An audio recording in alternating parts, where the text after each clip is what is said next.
A segunda tradição africana, para atingires o pai, tens que matar o filho. E o camarada Lourenço, o que fez foi matar aos poucos o nosso pai, prendendo injustamente o Zeno. E foi o Zeno a causa de tanta agonia do nosso pai.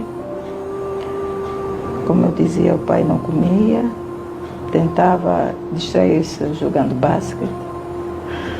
E chorou 2 dias pelo Zeno, sem parar. Os olhos ficaram todos vermelhos e não conseguíamos fazê-lo parar. O nosso pai, em 2017, respondeu a um questionário ao juiz do Tribunal Supremo de 8 perguntas. O Zeno tem este documento, os nossos advogados o têm também, do qual inocentava o nosso irmão Zeno da responsabilidade da retirada dos dinheiros que lhe ocupavam.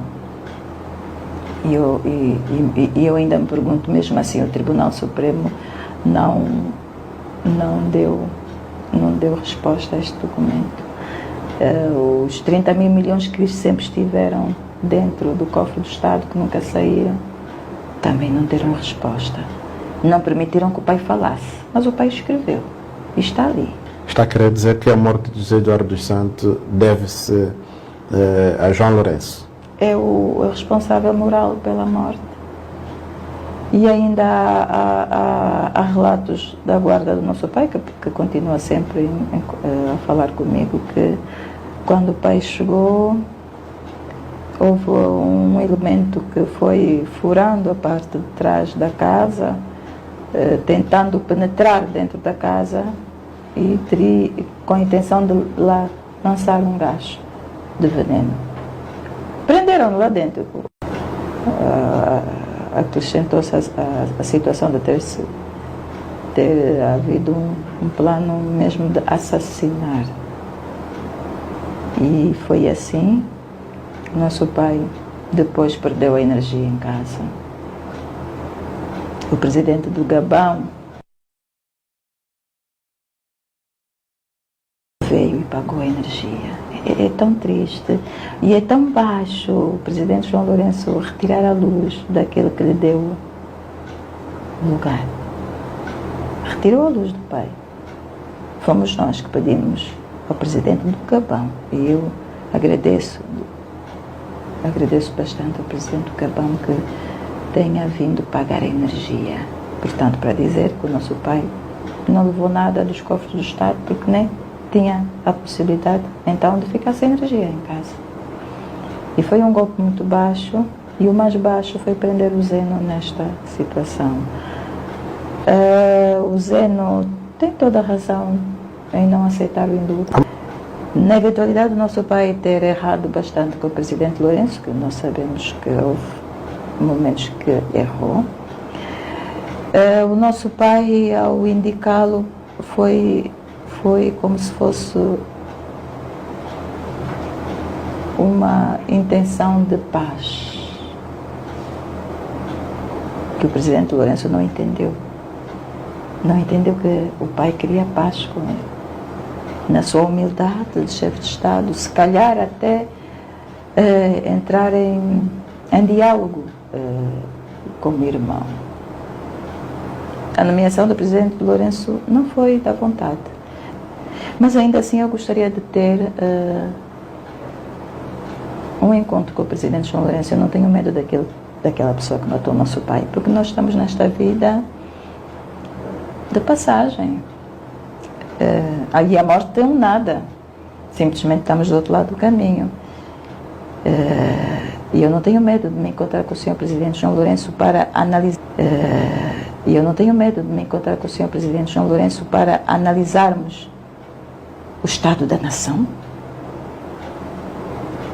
as razões profundas que teve em ser o autor moral da morte do nosso pai, da perseguição dos nossos irmãos e de mim própria, que eu também teria, há 3 meses atrás, ser sequestrada pelo 2 agentes do SIC em minha casa, graças ao investigador Caçoma, que me protegeu, também eu.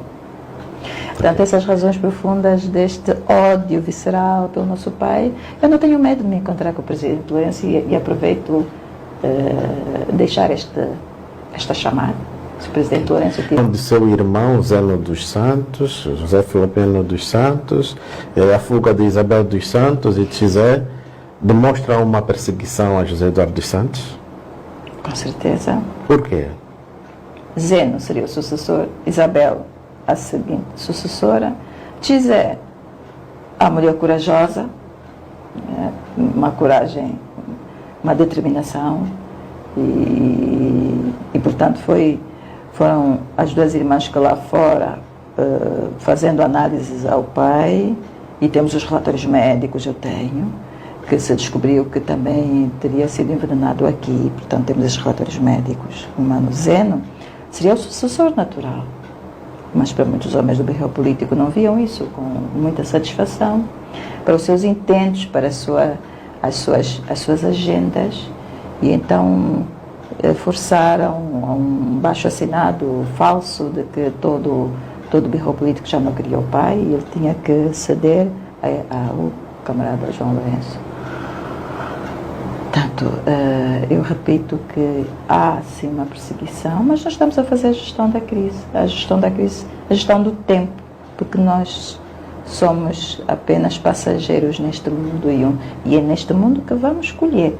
Porque vejamos, as guerras em Israel são de décadas, de famílias. Aquele que matou meu pai, o filho continua a perseguir os filhos daquele. E não será diferente para Angola. Não será diferente para a nossa família. É uma guerra declarada entre família dos Santos e família Lourenço. Eu particularmente nunca ia de perdoar o presidente Lourenço por ter morto o meu pai. E os meus filhos por terem ficado órfãos do avô e terem tido, eu repito, todos os dias eu choro porque vejo o rosto do meu pai no caixão. E o meu pai foi com o rosto, não houve tempo de se fazer a mumificação. Ele foi com a boca aberta, que representa que queria falar, e não foi-lhe dado o direito a falar. E falará por intermédio de outros, como comigo, da Isabel, da José, que tem falado. Demonstra, como diz a tradição africana, que o morto vai procurar aquele que o matou. E a justiça será feita um dia. O velório, gostaria de chamar a razão. O velório foi uma palhaçada, uma falta de respeito, uma grande falta de respeito.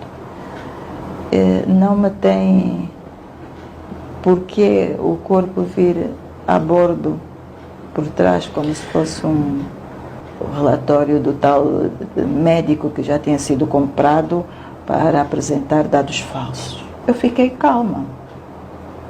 Eu não chorei. Aí sim consegui chorar e que choro até hoje. Para onde hão de enterrar, depositar os ossos do camarada Lourenço o dia que ele morrer? Não terá um direito, não terá um espaço na Praça da Independência, porque ele não é um herói. E não se comportou como presidente. Se eu ainda estiver em vida, eu não deixarei que os seus ossos repousem ao lado do meu pai, nem do camarada Agostinho Neto. Porque isso não se faz. Trazer um presidente no porta-bagagem, retirar as honras, sequestrar o corpo, foi sequestrado, não foi trazido no momento ideal, porque nós não queríamos. A camarada Lourenço está doente, é pobre, está podre por dentro. É só isso que para mim significa terem tratado assim o corpo do nosso pai. E eu gostaria, nesta adenda, perguntar onde está o corpo do pai hoje. Para onde levaram? É uma pergunta que não se cala e eu não vou me calar. E se tentarem me calar, muitas vozes vão se abrir e falar. Para onde está o corpo? Eu quero justiça. As minhas lágrimas já não têm mais força de cair, mas agora vamos para a justiça. Onde está o corpo? Apodreceu? Por quê? O nosso pai tratou muito bem o corpo do Dr. Antônio Agostinho Neto. E as minhas filhas ainda vão em visita de estudo ali e encontram o corpo. Por quê? Apodrecer o corpo do homem que te deu o poder. E depois retiraram para uma arca mais refrigerada, e depois mais, e depois parece que trouxeram um médico de arrumação musculosa de elementos da UGP, que nos tentou afastar do Zeno. O Zeno estava mesmo à frente de mim, impossibilitar que tivéssemos contato. Eu tentei saudar o Zeno, foi impossível. Havia lá uma mulher da UGP que disse: é o fim, orientada para que tu tenhas distância do teu irmão. O outro irmão tentou também saudar e foi levantado por um homem musculoso da UGP e atirado para fora. Nós fizemos aquela longa marcha e eu fui gritando. Eu não me calei, eu ofendi e dei alguns safanões a esta mulher da UGP, que eu não tenho medo de ninguém. E não tive medo ali. Naquela marcha para o jazigo houve esta ação musculosa para nós filhos, para o próprio Zeno, meu irmão, que lhe foi impossível, foi impedido de olhar para o rosto do pai. E ele perguntou ao guarda: por que me fazes isto? E o guarda disse: o chefe é que me mandou. Tu não podes olhar para o caixão. Mas que arrogância, que maldade. Eu consegui ver o rosto do pai, sim.